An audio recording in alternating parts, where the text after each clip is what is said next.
सोलापूरमध्ये चंद्रकांत पाटील आणि सुशीलकुमार शिंदेंची भेट।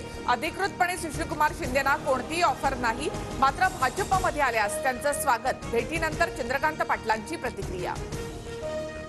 माझा 2 वेळा पराभव तरीही मला आणि प्रणितीला भाजपकडून ऑफर। काँग्रेसचे ज्येष्ठ नेते सुशीलकुमार शिंदे यांचं मोठं विधान। सुशीलकुमार शिंदे आणि प्रणिती शिंदेंना कोणतीही ऑफर दिली नाही। भाजपचे प्रदेशाध्यक्ष बावनकुळेंनी दावा फेटाळला, तर ऑफर देणारा भाजपचा मोठा नेता सुशीलकुमार शिंदे ऑफरच्या वक्तव्यावर ठाम।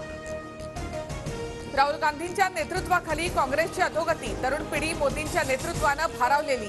सुशीलकुमार शिंदे आणि प्रणिती शिंदेंच्या भाजप प्रवेशाच्या चर्चेवर दरेकरांची प्रतिक्रिया।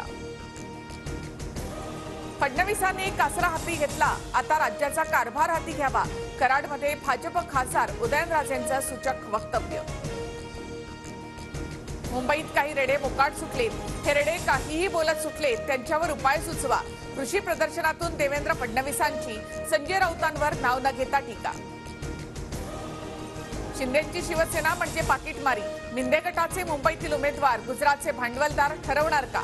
संजय राऊतांचा एकनाथ शिंदे यांच्यावर निशाणा। शिंदेंचे 10 लाख घेतले, ती खरी पाकिटमारी, ते पैसे परत करा। राऊतांसारख्या दरोडेखोराला ठाकरे गटात स्थान हेच मोठं दुर्दैव।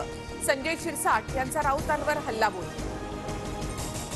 शिवसेनेच्या दिग्गज नेत्यांना ज्या माणसामुळे बाहेर पडावं लागलं, त्यांच्याच हातून पक्ष सुटला।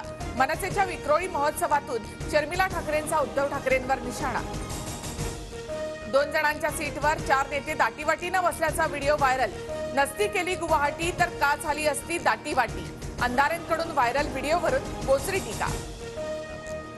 मी माझी शंका व्यक्त केली, माझ्या विचारांना मान्यता द्या असं म्हटलं नाही। न्यायपालिकेच्या निर्णयात जातीयतेचा वास येतो असंही मी म्हटलं नाही। जितेंद्र आव्हाडांचं स्पष्टीकरण।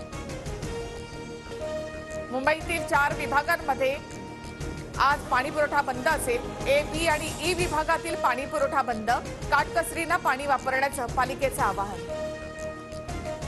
22 जानेवारीची देश मोठ्या उत्साहाने वाट पाहत असताना लाडक्या लता दीदींची उणीव भासणार। पंतप्रधान मोदींचं ट्विट, लता दीदींनी गायलेला शेवटचा श्लोकही केला शेअर।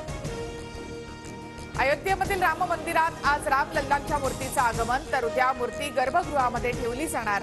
आजपासूनच विधिवत पूजेला सुरुवात। अयोध्येमधील शरयूच्या पाण्यानं रामाला जलाभिषेक घालण्यात येणार। मोठ्या संख्येनं महिला कलशासह अयोध्येमध्ये दाखल। राम आएंगे असं म्हणत महिलांचा ठेका।